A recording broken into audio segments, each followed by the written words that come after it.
Dawn on the African savanna. As the first rays of sunlight break over the horizon, the Hadza tribe begins a challenging day of hunting. But they are not hunting ordinary prey, they pursue giant reptiles, cold-blooded creatures that hide danger in every scale. You might wonder, why do they hunt these animals? And once caught, how are the meat, skin, and bones used to support community life? Join the Hadza on this perilous hunt and uncover the secrets hidden in each step across the wild.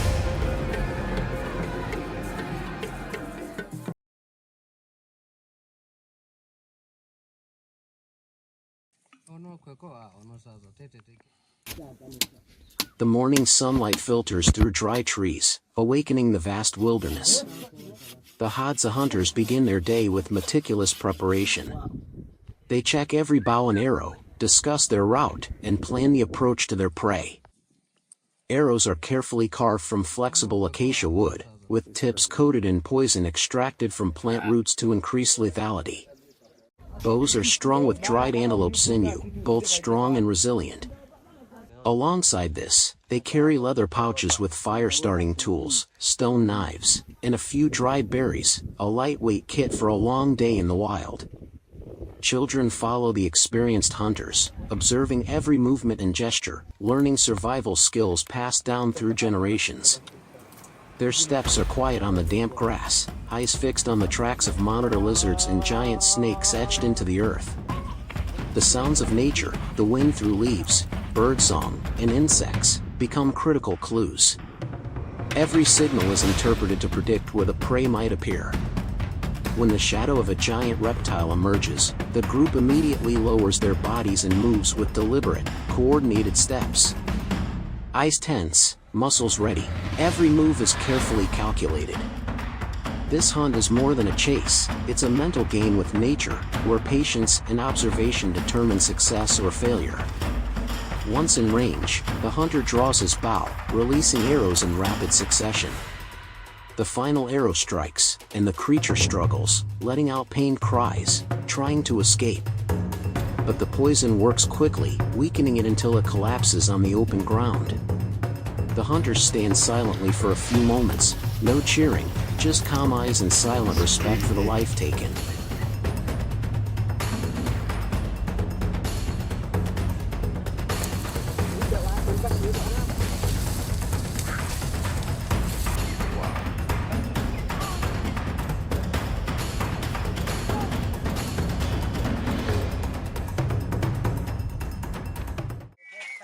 The fallen prey is dragged back to camp.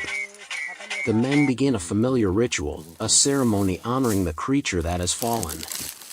With simple stone knives, they carefully skin the reptile, slow and precise. The hide is taken to dry in the sun, softened, and later used to make sandals, arrow quivers, or ropes.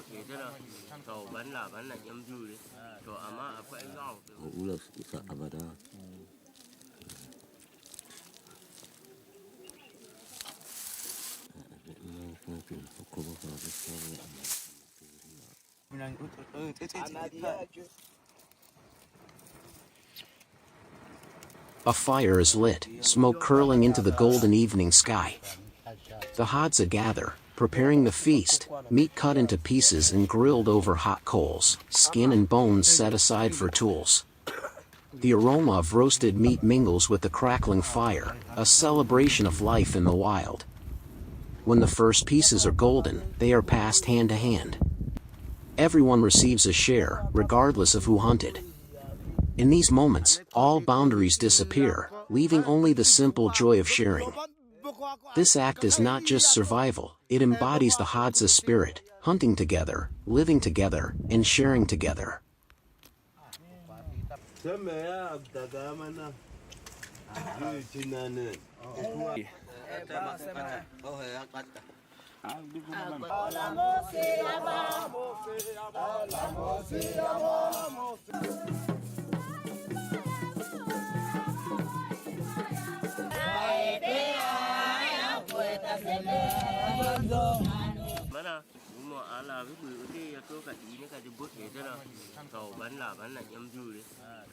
In a world without stores or manufactured goods, everything they need comes from nature, crafted by hand and guided by ancestral knowledge. The meat is portioned, large cuts for today's meals, the rest smoked and preserved for leaner days. For the Hadza, nothing goes to waste. Skin, meat, and bones all hold value. Perhaps it is this deep respect for each animal that has helped them maintain a balanced relationship with nature for thousands of years.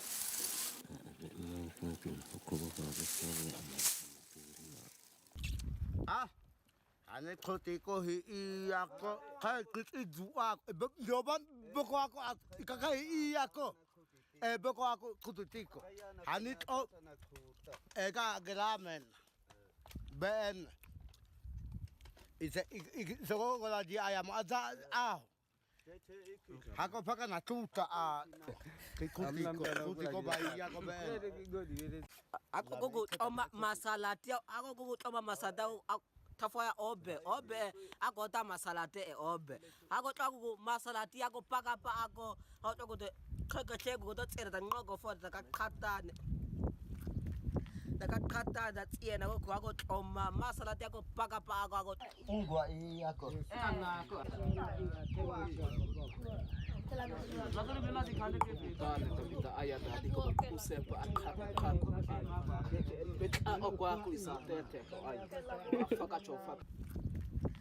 Kata that Ian, I got on my Masalago Pagapago Ie. I can go out Omago Noikago, Seminago Noikago, Kerina, Pape Aguna Kubo, Kenina Bena Kreke, that Ie in about a year.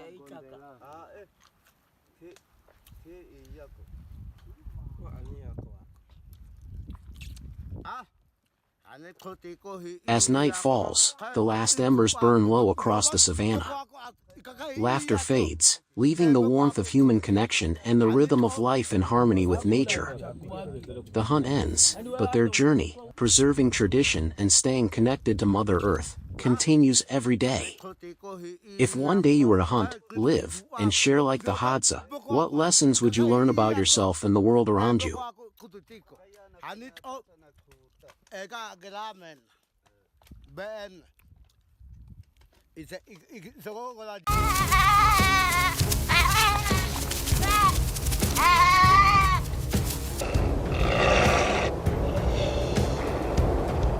In recent years, across the grasslands of Europe and North America, a shocking phenomenon has been quietly spreading. Wolf packs are increasingly appearing on the grasslands, killing livestock and causing farmers to suffer.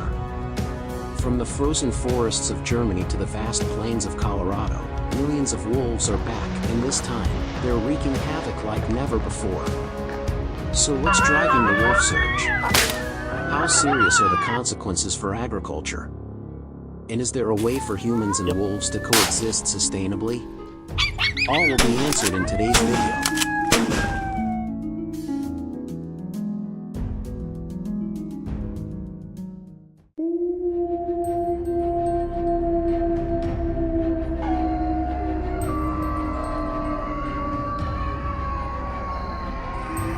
After years of being hunted to local extinction, coyotes have been reintroduced into the wild thanks to conservation programs in the US and Europe.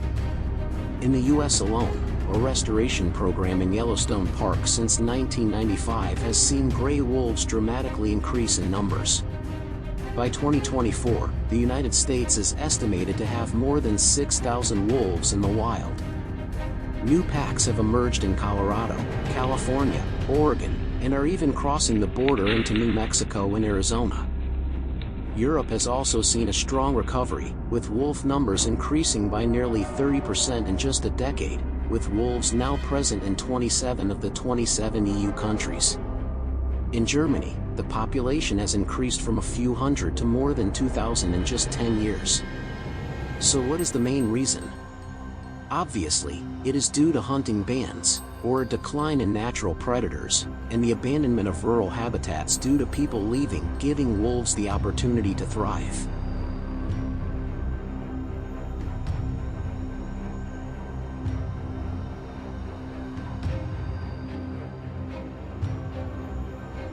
It can be seen that the return of wolves has had unpredictable consequences for agriculture, especially the cattle, sheep, and goat farming industry. In Colorado, in 2024, more than 80 cases of livestock being attacked by wolves were recorded. The estimated loss was nearly $600,000, including many cases of losing sows, dairy cows in labor, or young calves dying due to night hunting. In California, whaleback wolves have killed more than 20 sheep in a week, causing outrage among Siskiyou farmers. Europe is no better. Germany records more than 4,000 wolf attacks on sheep each year, costing millions of euros. What's worse, wolves don't kill for food, but for their hunting instincts, meaning a pack of 5, 7 can kill hundreds of sheep in one night and then leave. In addition to losing their property, many farmers are also suffering from enormous psychological stress.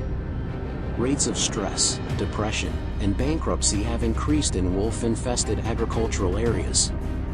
For them, seeing calves being disemboweled or herds of cows running amok in the night is a lasting obsession. However, most countries protect wolves under conservation laws. In the U.S., gray wolves are listed as animals protected under the Endangered Species Act. Killing wolves, even accidentally, can result in fines of $10,000 to $50,000 and even criminal prosecution.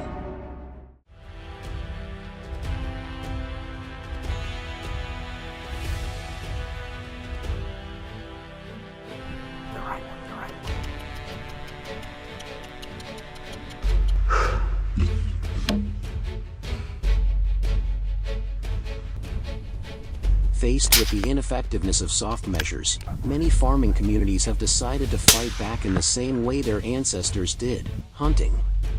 In Texas, home to one of the highest coyote populations in the United States, wolf hunting competitions take place annually, with prizes of up to thousands of dollars. People use rifles, air guns, even crossbows, combined with night sights, fake bait, electronic sounds, to trap and kill wolves. Some farms even hire professional hunters or form their own armed protection teams, patrolling at night, stalking, and setting traps to reduce the growing wolf population.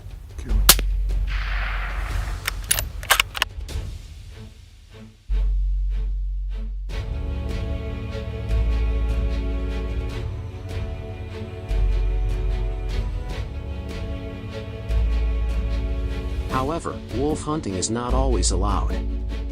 Some areas have found a more reasonable, smarter solution that both protects livestock and avoids legal conflicts. Modern farms in Colorado and Bavaria use specialized electric fences 1.8 m high, buried 30 centimeters deep in the ground to prevent wolves from digging holes.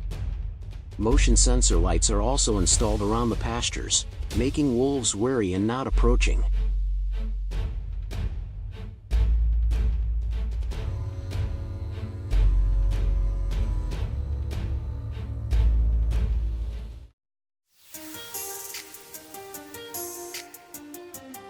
Dogs such as Kangal, Maremma, Pyrenees are trained to live with sheep. They act as full-time bodyguards. A flock of 100 sheep with 2 to 3 guard dogs is enough to keep wolves away.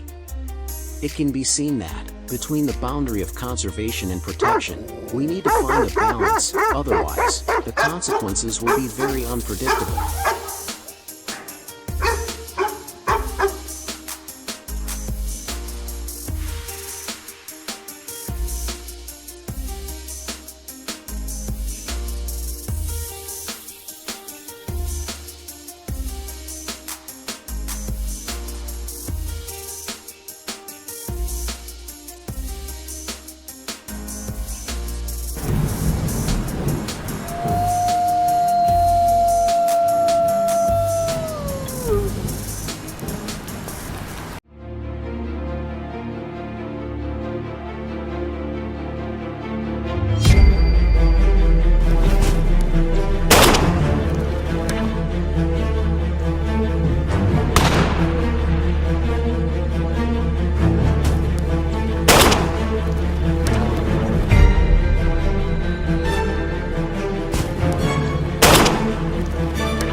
living environment of turkeys is very diverse. They are capable of adapting well to many types of terrain, from open forests to cultivated areas, and they often gather in flocks.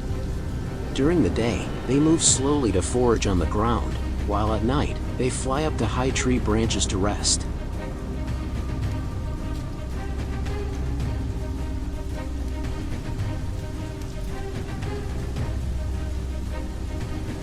It is this daily habit that makes it easier to detect and approach them in the early morning, the ideal time for carefully calculated ambushes.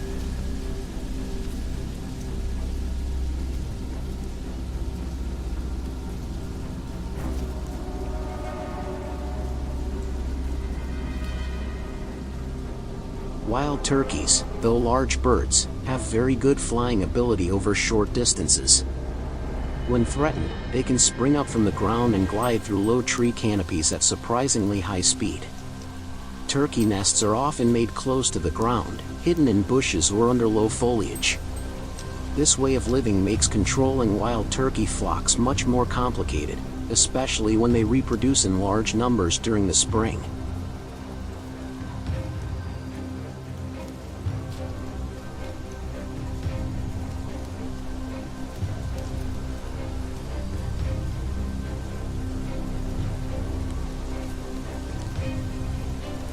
According to statistics from the U.S. Forest Service, over the past 30 years, the number of wild turkeys has nearly tripled, with their living range extending from Canada to the Mexican plateau. This explosion has led to many consequences for farmers in major agricultural states: crops destroyed, livestock threatened, and gardens dug up.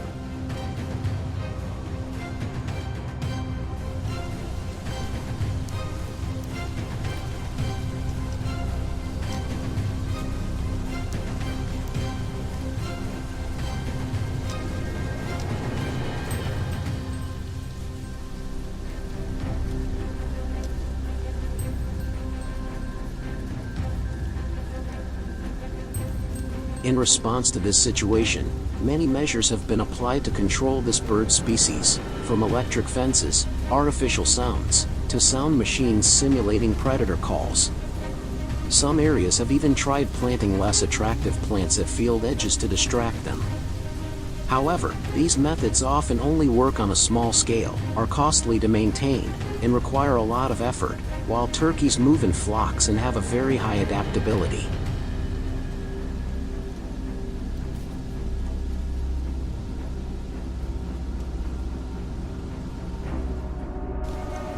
Authorities in many states have called for organizing controlled hunting campaigns, especially before the planting season. This is considered the most feasible solution to reduce population density, prevent turkeys from accessing croplands, and at the same time use their meat as food, avoiding waste and contributing to protecting the livelihoods of local people.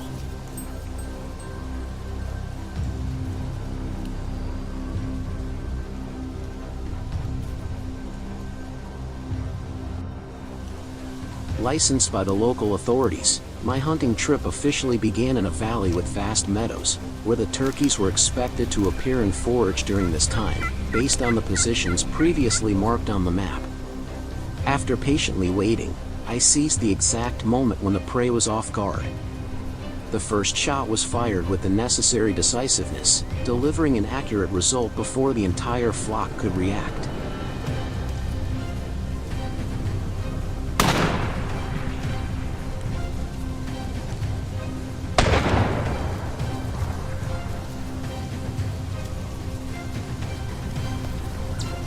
Not stopping, we continued to fire the second shot, a decisive shot that quickly knocked down the next target. The last one also rushed to run away from the scene.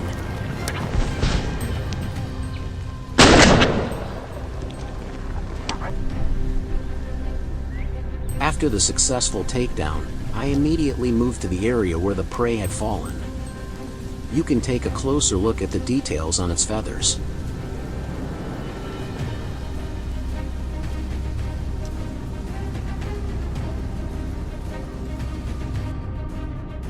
The meat from hunted turkeys is often used as food, known for its rich flavor, low fat, and considered a natural delicacy. However, in large-scale control programs, post-hunt processing must strictly follow legal regulations and biosecurity measures, sometimes limiting use to within the family.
Black bears, iconic symbols of North American forests, are now a real nightmare for residents in many parts of the United States. Large paw prints in cornfields, torn apart chicken coops, overturned trash cans, and the sight of a bear slowly walking down a residential street in broad daylight are no longer rare occurrences. Given this situation, we, local farmers, hunters, and even biological experts, have been warning about this for years. But when measures like hazing, trapping, or using ultrasonic devices haven't shown clear effectiveness, we're forced to choose a tougher option: organized hunting. There's no time to lose. Let's head out and start the hunt with me right now.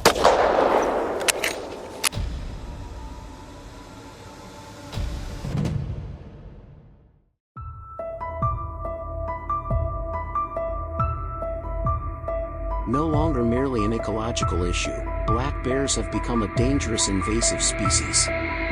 Especially in states like North Carolina, Colorado, Florida, and California, the situation of black bears leaving forests, entering residential areas, attacking livestock, destroying crops, and threatening residents has exceeded alarm levels. Statistics from the U.S. Wildlife Conservation Department in 2024 show over 20,000 incidents of black bears entering residential areas. Among these, thousands cause direct damage to agricultural products, apiaries, livestock, and personal property. The reasons bears are leaving the deep woods are no longer a mystery. Habitat loss due to urbanization, climate change causing a decline in natural food sources, and attractive food waste and pet food left by humans are major draws. More seriously, according to conservation groups, black bears today have lost their natural fear of humans. They appear in broad daylight, enter unlocked homes, rummage through trash cans in front yards, and show no hesitation. There have been at least 37 reported bear attacks on humans last year alone, a real number with consequences that cannot be underestimated.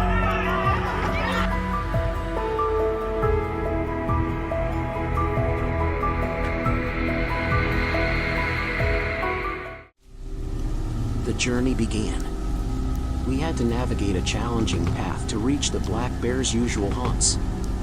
No one claims bear hunting is easy, but we all knew, without action, that bears would continue their destruction and pose a threat. After hours of tracking, a large black bear finally appeared in my sights. With quiet, patient steps, I silently followed it, my rifle ready in hand. Through the scope, I carefully observed the bear's slow movements. Once it was within range, I immediately pulled the trigger. The shot rang out powerfully. The bear was hit but still tried to flee. It took a second shot to completely bring down this magnificent target. As soon as the black bear fell, I couldn't hide my excitement.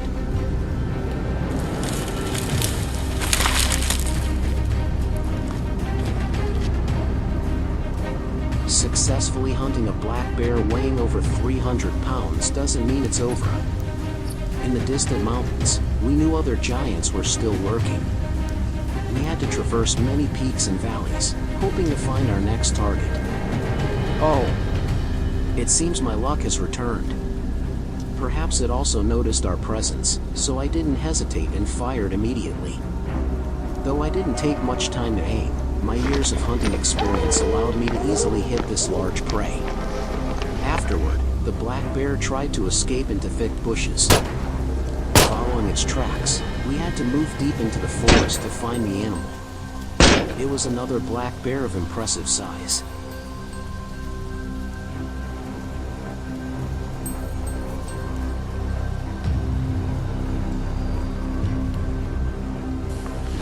Climbing the mountainside, we encountered a black bear with an unusual reaction. Instead of fleeing, it charged directly at us. Its eyes glowed red with rage. Its massive body didn't slow its speed. Its sudden attack startled me slightly. I quickly regained my composure, aimed my rifle, and fired. However, this black bear was stronger than I expected.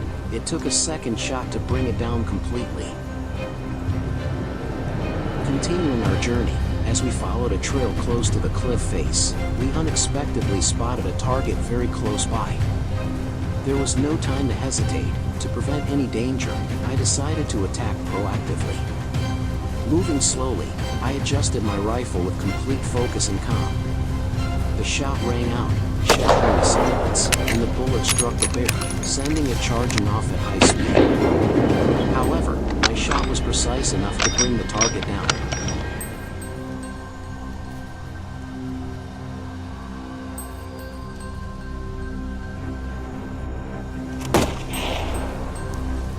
We ended the hunting day exhausted but satisfied. Nearly 80% of the reported damages decreased in just 1 month. Beehives and livestock pens were safe, and residents felt more secure working in their fields. But we all understood, this was just the beginning of a long-term fight.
The story began with a tragedy. A local farmer was attacked by a ferocious lion. The unfortunate man stood no chance against the sharp claws of the predator that had been stalking him.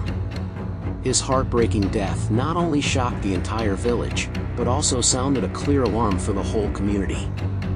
Faced with this looming threat, we experienced farmers and hunters made the decision to launch a lion hunt to protect the safety of our people. But that was far from easy.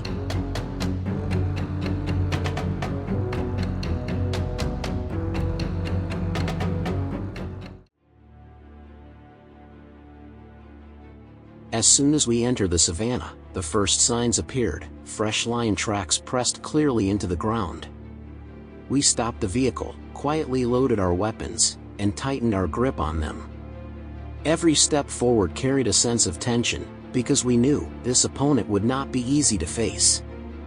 This journey would surely be dangerous. Any mistake could cost us our lives.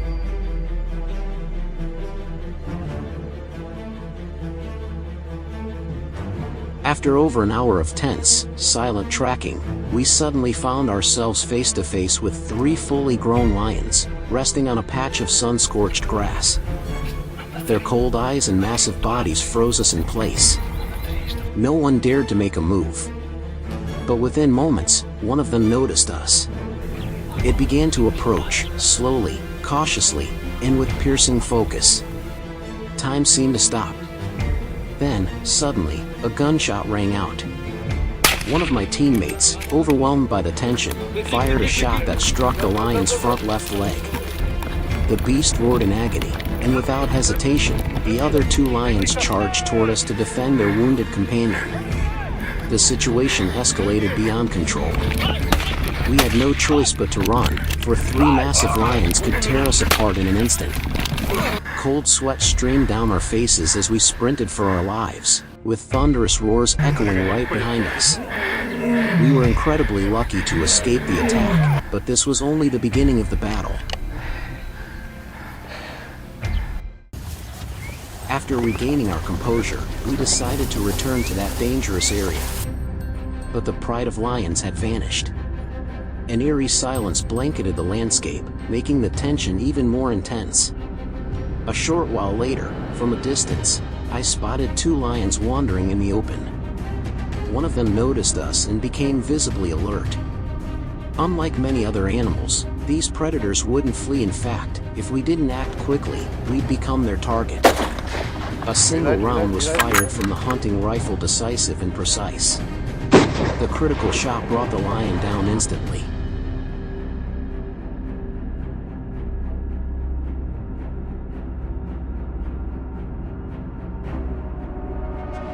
We continued monitoring the area. Not long after, the next target revealed itself, a massive male lion. From 200 meters away, I took careful aim and pulled the trigger. The bullet hit its mark, and the lion collapsed. Staring at its massive frame, I felt a deeper understanding of just how terrifying these apex predators are, and why the local people can never feel truly safe as long as they're still out there.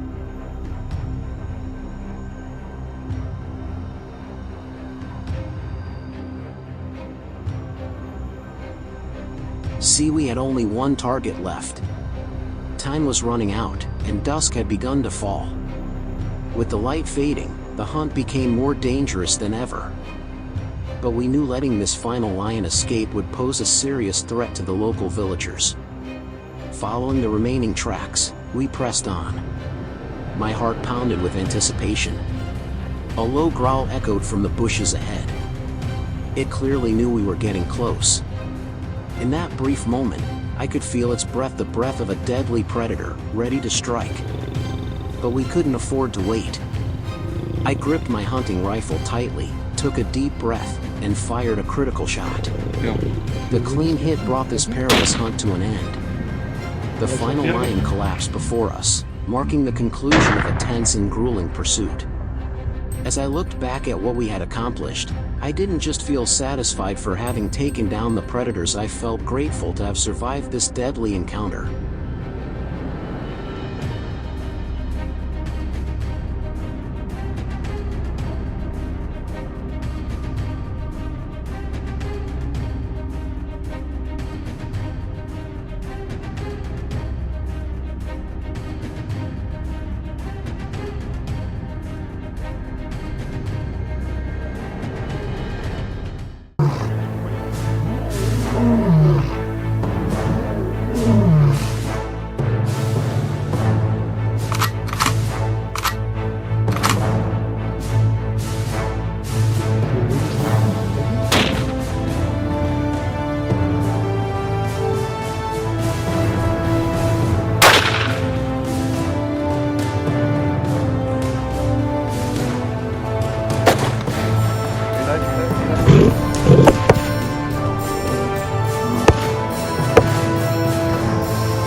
southern Florida, a place where many people carry a gun just to step into their backyard. Here, invasive salamanders have become such a serious problem that the state government encourages people to kill as many as possible. No permit needed, no bag limit. They've tried spraying chemicals, setting traps, even fencing off vegetable gardens, but nothing has worked. These nearly 1 meter long salamanders casually climb fences, snap plants, wreck drip irrigation systems, and dig burrows right in flower beds. Today, with some free time on my hands, I decided to join the locals in hunting down these creatures. Come along and see if I get lucky and bag any of them.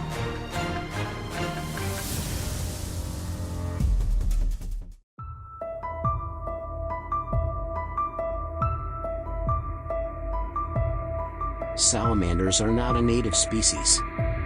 They were introduced to Florida during the 1960s and 1970s, mainly through the exotic pet trade. But after escaping or being released into the wild, their population exploded thanks to Florida's year-round hot and humid climate. According to the Florida Fish and Wildlife Conservation Commission, by 2023, invasive salamander populations had been recorded in over 80 counties across the state, with Miami-Dade, Broward, Palm Beach, and Collier being the major hotspots. The damage they've caused has already amounted to millions of dollars.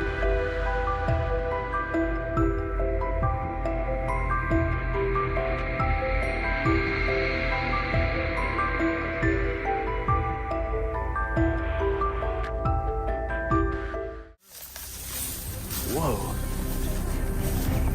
We began our hunt in neighborhood gardens where reports had indicated a high concentration of salamanders. In less than 10 minutes, the first ones were spotted. Without hesitation, we moved into attack positions, and the battle officially began.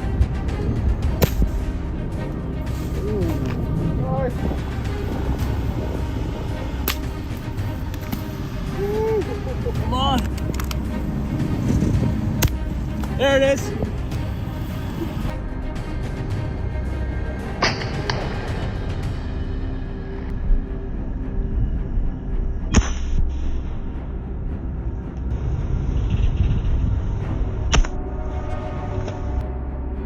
The deeper we ventured into the nooks and crannies of the town, the more we realized just how overwhelming the invasion had become. There it is. Salamanders were everywhere, on fences, Smoked them. under banana trees, on rooftops, even right in the middle of the street. We kept shifting positions, focusing on sunlit areas, favorite basking spots for the salamanders. After just over an hour, the group had taken down nearly 20 of them, mostly green salamanders measuring between 60 to 90 centimeters in length.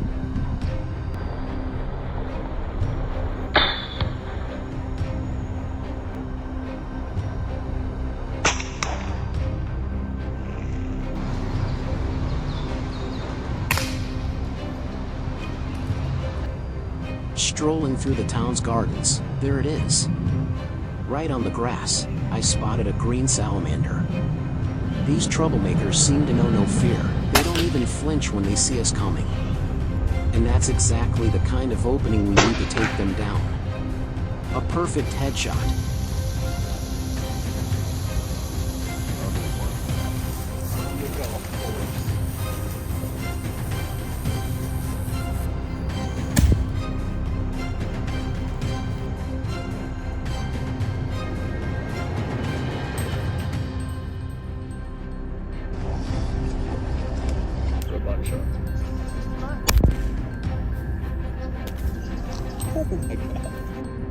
Our hunt pressed on, and the salamanders kept showing up in greater numbers. Weapons at the ready. Once a target entered our sights, it fell to our gunfire. This was the price they had to pay for the destruction they caused. One by one, they dropped from trees, splashed into water. None could escape our weapons. We swept through every corner of the neighborhood, making sure no targets slipped away.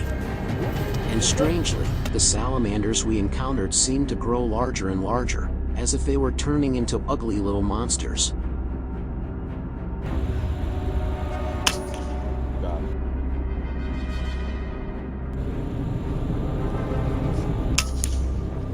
Nice, dude.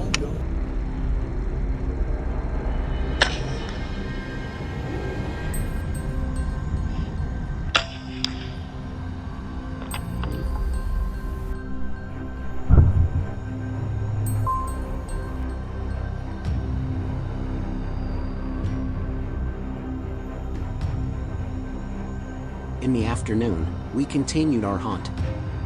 Following a small canal through the garden, we knew the salamanders were now hiding beneath the foliage, which meant tracking them would take much more time. Without careful observation, we could easily overlook a target, just like that.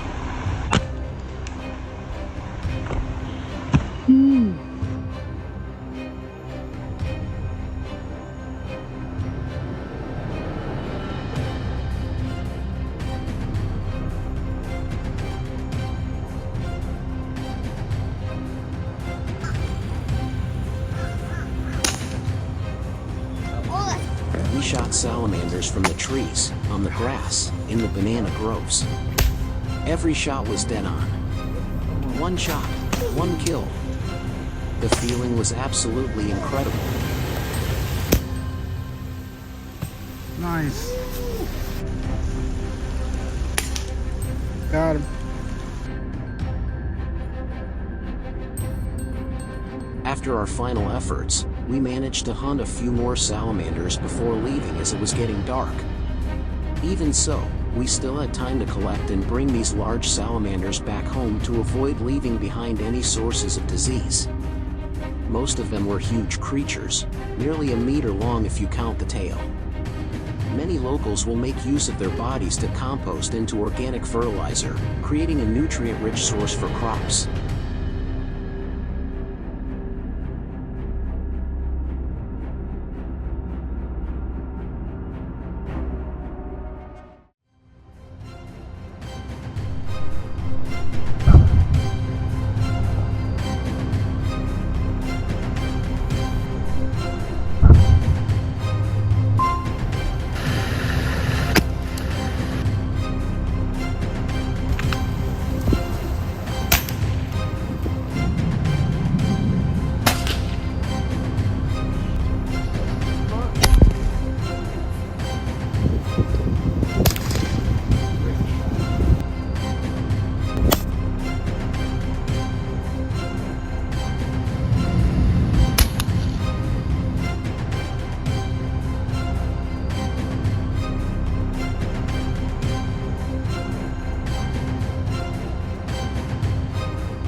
Each year, hundreds of hectares of crops are destroyed, and the culprit isn't pests or drought, but wild elephants.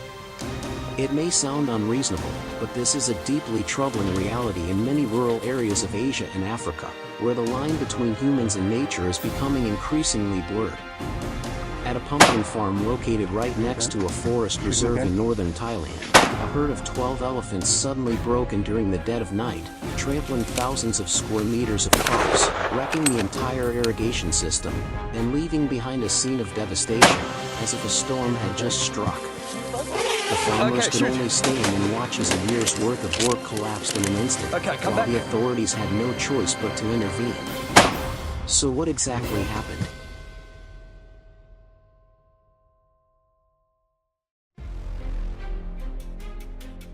In mid-October, right in the peak season for pumpkin harvesting in Chiang Mai province, Thailand, a herd of 12 wild elephants suddenly broke into a cultivation area of over 7 hectares, trampling all the pumpkins, destroying the irrigation system, and tearing down protective fences.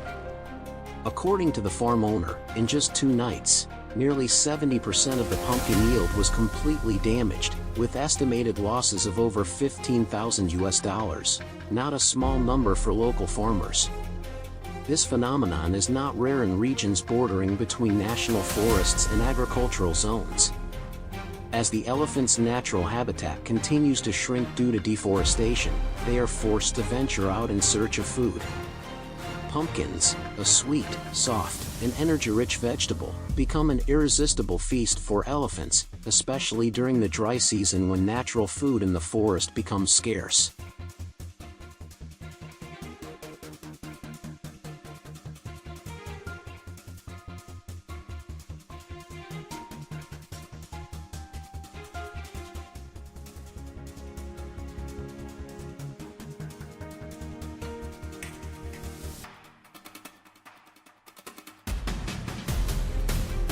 At first, the villagers tried to stop them using simple measures, putting up barbed wire fences, installing motion sensor lights, and placing sound-emitting devices to scare the animals away. Some even raised guard dogs at night to warn of elephant intrusions.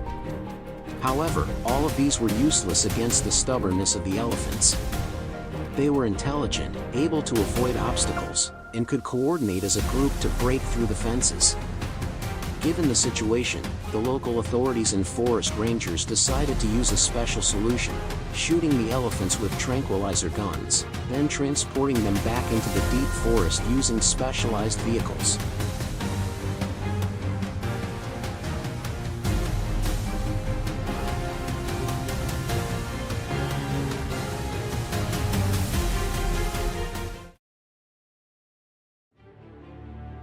The villagers wouldn't kill them. They simply brought them back to the forest, where they belong. In a situation where all soft solutions had failed, the authorities and conservation forces decided to use biological anesthetic to temporarily paralyze the elephants, then transport them deep back into the forest, a method that was both safe and humane. The plan wasn't simple. Each elephant required an exact dose of anesthetic based on its body weight, fired from a distance of 15 to 30 meters. Just one small mistake, like missing the shot or using too light a dose, could cause the elephant to panic and run into residential areas, leading to dangerous, unpredictable consequences. For several days, veterinarians, forest rangers, and local farmers coordinated closely, tracking the herd's movements using a GPS device attached to the lead elephant. Then, they set up an ambush at the edge of the farm, ready to act the moment the elephants entered the pumpkin fields. Once the target was in sight, an anesthetic bullet was fired from a specialized rifle, piercing the elephant's skin. About 7 minutes later, it began to stumble, then slowly collapsed to the ground. The transport team immediately used a hydraulic lift to load the elephant onto a specialized truck and drove it straight to a forest reserve 60 kilometers away. The entire operation lasted several hours. Over time, the remaining elephants began to recognize the boundary, and gradually withdrew from the residential areas in the following days.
Although the operation was successful, the losses left behind were undeniable. In addition to thousands of dollars lost due to the destroyed pumpkins, local farmers also suffered significant psychological stress. Many were too afraid to return to their fields at night. Some families were forced to abandon the season altogether and switch to crops that elephants tend to avoid, such as lemongrass, chili, or medicinal plants. However, the profit is much lower.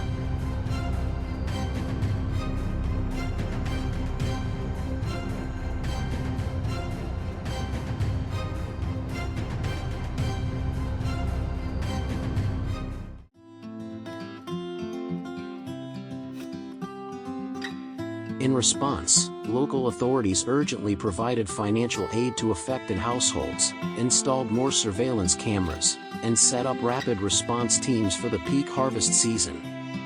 In particular, some areas began testing beehive fences, taking advantage of elephants' natural fear of buzzing sounds and bee stings, a unique solution that has seen success in places like Kenya and Tanzania.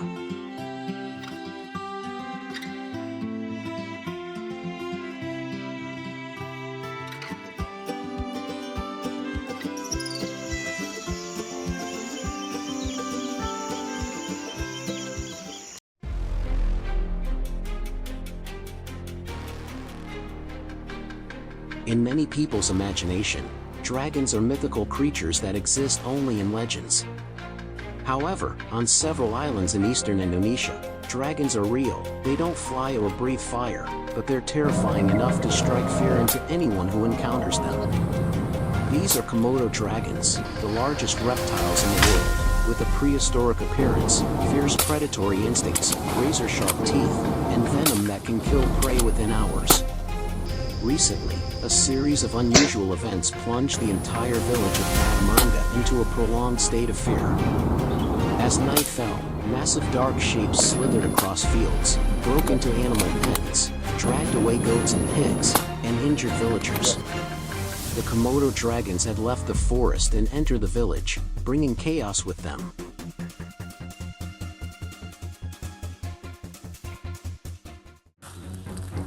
The Komodo dragon is the largest lizard species still living on Earth, capable of reaching up to 3 meters in length and weighing over 70 kilograms. Dubbed an apex predator, the Komodo dragon eats just about anything, from wild boar and water buffalo to baby elephants and carrion. Normally, they appear calm and even timid around humans. But the moment they feel threatened or hungry, they can become extremely dangerous. And that's exactly why we've embarked on this mission.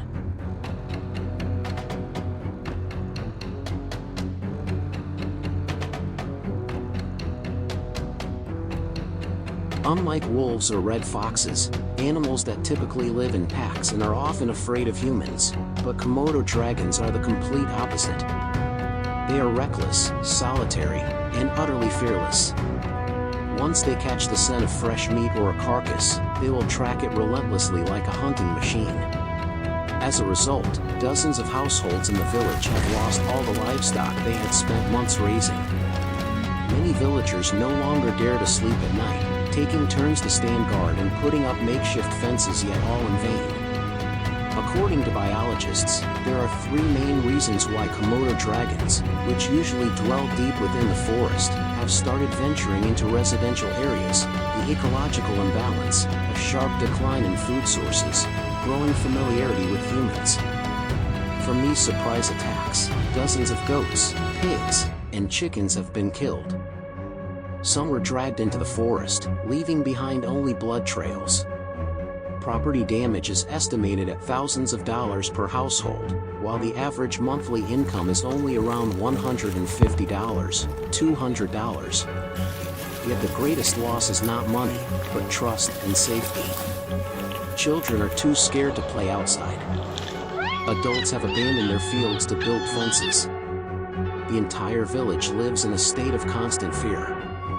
The villagers have tried everything: erecting barriers, hanging bells, lighting fires at night, setting traps. But all efforts have failed. At this point, hunting is considered the most effective solution.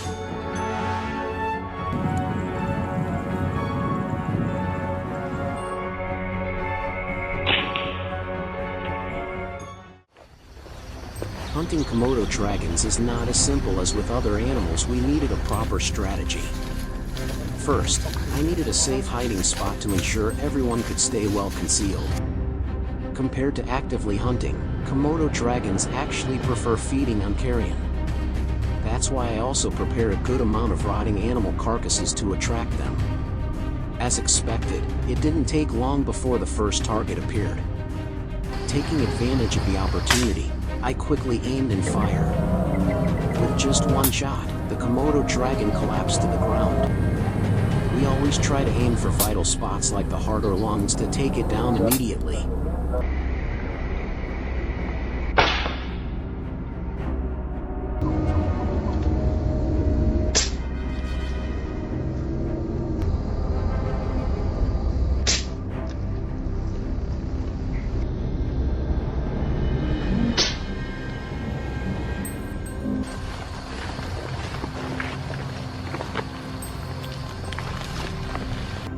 Their numbers in this area are incredibly dense, so it wasn't too difficult for us to find new targets.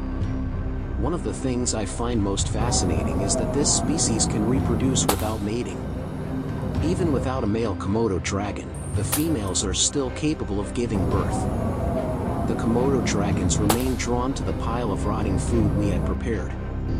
And that was our chance to strike. Not a single one could escape the deadly aim of our rifles.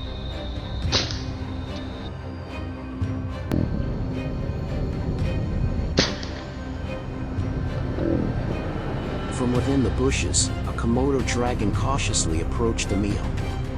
In fact, they can swallow prey weighing up to 80% of their own body weight.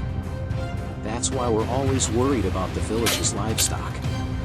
This time, I didn't miss the chance. Just one shot was enough to take it down. A few minutes later, we hunted down another Komodo dragon at the same spot. Within seconds, it had no chance of escaping.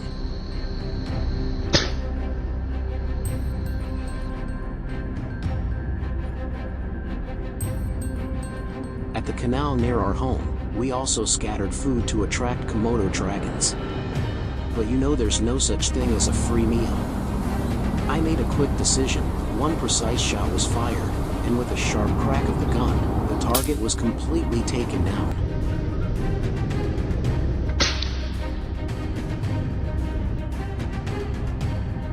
Today has been a successful hunting day, as the number of Komodo dragons we captured exceeded the usual level. However, this also raises serious concerns, because these predators are increasingly invading farms and residential areas. It's becoming extremely difficult to watch over the livestock, meaning farmers are suffering major economic losses. That's why we are still searching for the best solution to drive them away from human-inhabited areas.